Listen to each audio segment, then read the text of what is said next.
Invest in agriculture. Invest in the future of Africa. Invest in our youth. Invest in the future of Africa. Agriculture and the agro-allied industry play important roles in stimulating socio-economic development by ensuring food security and providing raw materials for industries. The sector also provides the opportunity of generating foreign exchange and income for the population, the majority of which are based in rural areas. Despite several challenges facing young people in Africa, agriculture and the agro-allied industry provide vast opportunities for the youth on the continent, particularly in the areas of employment, entrepreneurship, and wealth creation. There are several young people across Africa that are successfully engaged in different aspects of agriculture and the agro-allied industry. Through hard work, innovation, and strategic planning, many of them are now building flourishing agribusiness enterprises.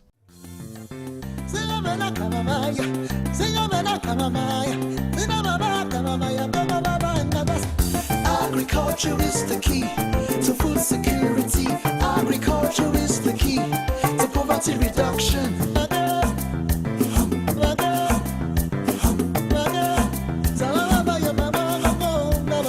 Agriculture is the key to food security. Agriculture is the key to poverty reduction. Let's start off with Siyabonga, who was born into a farming family from a historically disadvantaged community in the province of KwaZulu-Natal, South Africa. I was born and brought up in communal lands of Mthandeni, Kwabe. I grew up there, went to primary and high school there. Then I went over to UCT for my tertiary studies. After his father passed away, Siyabonga started managing the family's small-scale farm operations. He dropped out of school in the third year of his tertiary education as a student of actuarial sciences at the University of Cape Town. I had to take over the farming operations my family was doing. I was born and brought up in a farming family. We were farming in a small-scale grower background. And then when my dad passed away, who used to be the pillar of all the small-scale growers in the area, it all phased off and it died. So I had to take over his responsibilities to revive all the small-scale grower operations. Siyabonga became a member of the National African Farmers Union, which supported him through skills enhancement and capacity building as part of the union's Future Farmers Incubation Program. NAFO's vision, obviously, is to create competent and successful black farmers, and more so specifically upgrading the skills and talent and capabilities of the young people, because they are the future farmers. We started a very good program called the Future Farmers Incubation Program, where we link the young farmers with the commercial farmers, fully fledged commercial farmers, locally and even abroad. And the result is fantastic. Invest in the future of Africa. Siyabonga has applied hard work, innovation, and commitment, which is paying off handsomely with increased yield in the family's small-scale sugarcane farm, which currently we've just harvested over 15,000 tons of sugarcane from my interventions. And from that, we've actually secured a lot of support from government and a lot of support from the Cledao Sugar Mill, whom we supply our sugarcane. And that has actually put us on the map. The government of South Africa also recognized Siyabonga's potential and has provided him with the opportunity to become a large-scale commercial sugarcane farmer. Government saw an opportunity to take us and graduate us into commercial farmers. The South African government has recently acquired the Waterways Farm in Guy, KwaZulu-Natal. The Waterways Farm is a large-scale commercial sugarcane plantation consisting of over 240 hectares of land. Currently, I'm standing in a newly a newly acquired farm by the government, which we are running now as youngsters. I'm the head of the operations. The government bought this farm through the PLUS program, and the Waterways farm in King. It's a graduation process from us growing from small-scale growers to commercial growers. The South African government has now leased the Waterways farm to Siyabonga on a 5-year lease term, with opportunities to extend the lease for a further 30 years should he be successful with the enterprise during the first term. To increase Siyabonga's chances of succeeding as a large-scale commercial farmer, the South African government has engaged a mentor to advise, guide and work with Siyabonga in this new large-scale undertaking. The mentor retained by the South African government is Grant Galloway, who is the former owner of the Waterways sugarcane farm. It's encouraging to meet a guy like Siyabonga who arrives on the farm and is not looking at the house. He's looking at the land that he's been given, the opportunity he's been given. He drives around with me on the farm and he knows exactly what he's talking about. He knows the cane varieties, he knows the soil types, and I can see the guy just wants to farm, which from a commercial farmer's point of view is fantastic and encouraging to see that government is finally finding good people to put on the land. Siyabonga has recently recruited Zwe, his younger brother, as the maintenance manager at the Waterways sugarcane farm. Although Zwe was initially skeptical about agriculture, he now believes in the potential that the sector offers and effectively applies his professional background as a technician on the farm. I am a qualified fitter. When I grew up, I had a negative attitude toward agriculture. I thought agriculture is for elders, and then now it's surprising that when I got a job, then now I'm servicing the agricultural equipment, where I used to fix the irrigation pumps and maintain the irrigation scheme and servicing the tractors and all of that. I see myself now, I won't go anywhere. I will stay in agriculture because now I've seen it's a lot of opportunities, and I will emphasize to the young people out there, just to take a look at agriculture and see there's a huge potential in agriculture. Within the National African Farmers Union, Siyabonga is now regarded as a new cadre of farmers that will lead the union to higher ground. His success has become a source of encouragement and inspiration for several small-scale farmers from previously disadvantaged communities in KwaZulu-Natal who are also aspiring to become large-scale commercial farmers someday. The sky is the limit for Siyabonga. With the support of locally based sugar mills, the National African Farmers Union, and the South African government, Siyabonga is now poised to become one of the biggest commercial farmers in South Africa. Let's revive the agro-allied industry in Africa. Secondly, we profile Chris from Nairobi, Kenya, who provides a very interesting case study. After his tertiary education, he became employed by Safaricom, which is one of the biggest mobile network operators in Kenya.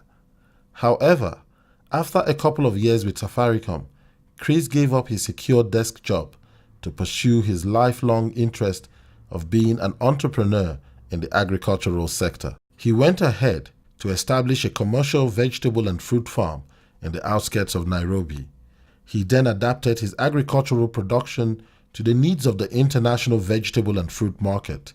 He started exporting his farm produce overseas to Asia, particularly Dubai and Hong Kong. I centralize on 4 commodities. That's French beans, snow peas, mangoes, and Asian vegetables. When I say French beans, I do an average of 6 tons a week. My market is majorly Dubai, where I'm selling a kilo at $6. That's the current price at the moment. Initially, he started exporting through other intermediaries, but now has obtained an export license from the Kenyan government. I started exporting through other exporters, and I saw a gap in the market because most of my produce used to rot in the farm, or some of the exporters weren't coming to pick the produce in the farm. So I insisted on getting an export license. That was through the Horticultural Crop Development Authority in Kenya. They assisted me to get the export license. After coming to my farm and assessing the equipment and the production capacity, that's how I got the system. Currently, I'm working on an ISO certification, which I may be getting any other time, very soon, because I've met the criteria of getting the ISO certification.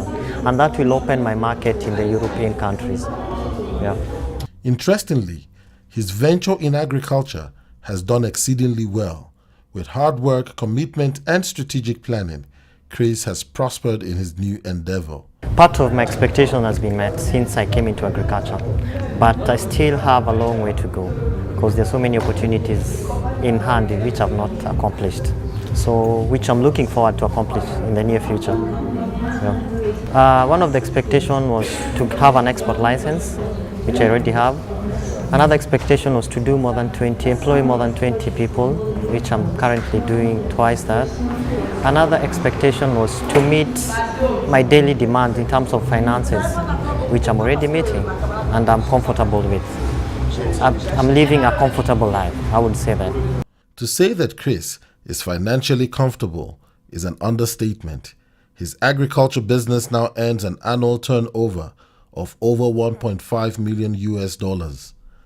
One of his major interests is promoting the vast opportunities in Africa's agro-allied industry through mentoring other aspiring commercial farmers from East Africa. With his success, Chris has had the opportunity of speaking about the factors behind his thriving agribusiness enterprise at several international agribusiness forums around Africa and internationally. His accounts at these forums have become a major source of inspiration for several aspiring young entrepreneurs in the agro-allied industry across Africa. Invest in agriculture. Invest in the future of Africa. Invest in our youth.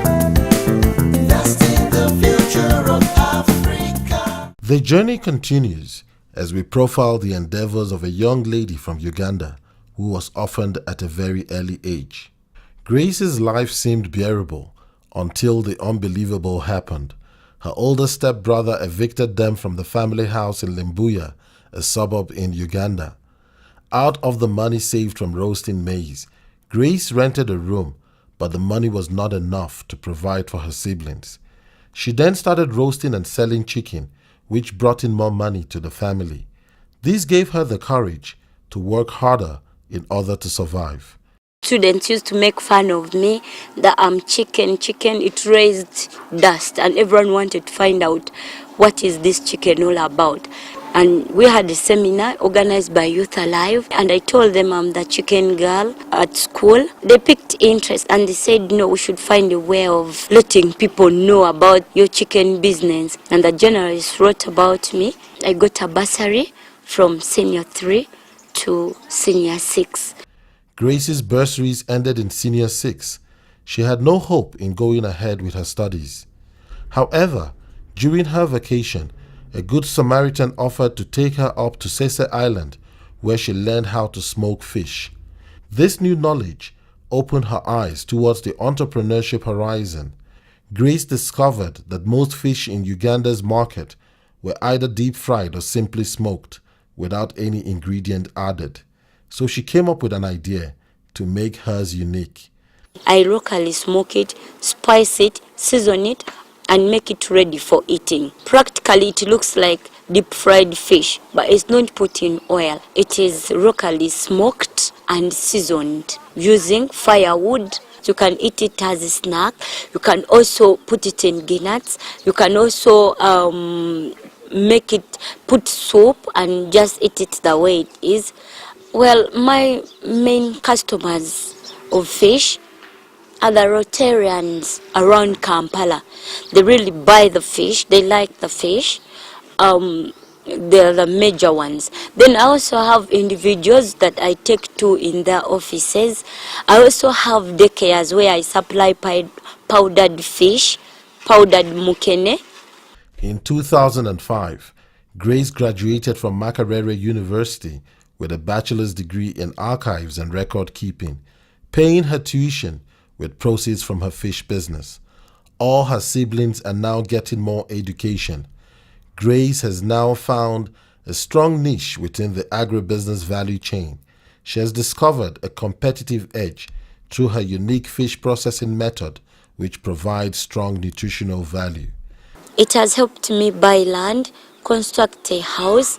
It has helped me also buy a car and then drive instead of moving on foot. She registered a private company to supply her value-added fish. She has gone into other economic activities like piggery, poultry, tailoring, and selling of pancakes. Grace is also interested in empowering women in Uganda to become entrepreneurs and self-reliant. She strongly believes that if you support a woman, you have supported a nation. Grace's success in the fish business in Uganda has also enabled her to mentor and train other aspiring young people, especially women who want to go into agriculture to have a similar business of their own. Her activities have exposed her nationally and internationally, with opportunities to speak in several countries in Africa and internationally. She has had the opportunity of meeting several dignitaries such as Miss South Africa 2011, the President of Uganda, Yoweri Museveni, together with the First Lady, the President of Rwanda, Paul Kagame, and the First Lady, the wife of Nelson Mandela, Graca Machel, the wife of the United States President, Michelle Obama, who gave her a hug. In 2009, she received a Woman Achiever of the Year award. In 2012, she received a World of Difference award. The sky is the limit for this young entrepreneur. She is planning to go and expand her fish business through accessing new markets. Grace has shown that no matter what you are in life, you can make a difference. We need to come together, governments.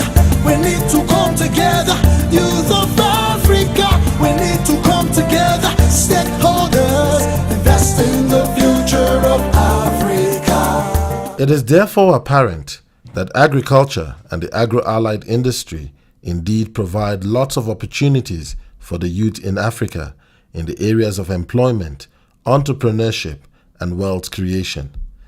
The accounts of these young people illustrate the point that with increased investment in agriculture and the agribusiness value chain, as well as the provision of an enabling environment that is supportive of our young people, this sector can be a key leverage for Africa's long-term growth, sustainability, and competitiveness.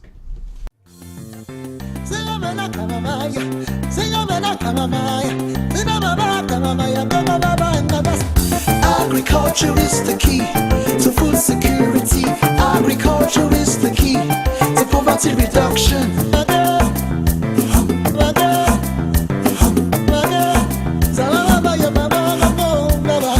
Agriculture